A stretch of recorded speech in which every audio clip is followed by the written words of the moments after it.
सुनो ये बड़की माई, सुनो ये बड़का भाई, काकी चाची दादी बात रखी है याद। आइल करा काट तो हर पवनवा मांगेला घूमी घूमी आशीर्वाद, मांगेला घूमी घूमी आशीर्वाद, मांगेला घूमी घूमी। काराकाट की जनता जिंदाबाद जिंदाबाद जिंदाबाद, पवन भैया जिंदाबाद जिंदाबाद जिंदाबाद।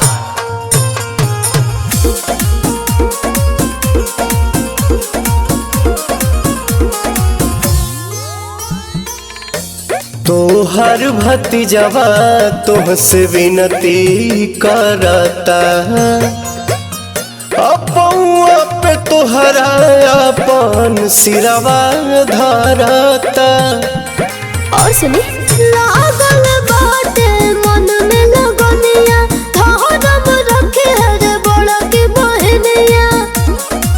सुना ये मामी मौसी, सुना ये संगी साथी, हो जाए हमारा पसाभे दयाल। आइल बा वोट मांगे तो हर पवनवा मांगेला घूमी घूमी आशीर्वाद, मांगेला घूमी घूमी आशीर्वाद, मांगेला घूमी घूमी।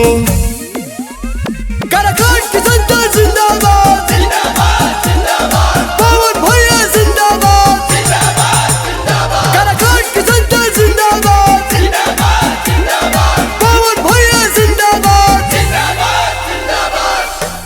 केहू के बहिया केहू के पौआ धरी ले, जनता जनार्दन से हम अर्जी करीले।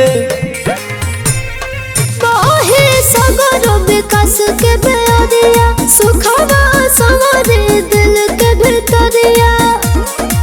तू रब न कोनो वादा, जानब जीवो से ज्यादा, रही न मनवा में कोनो मलाल।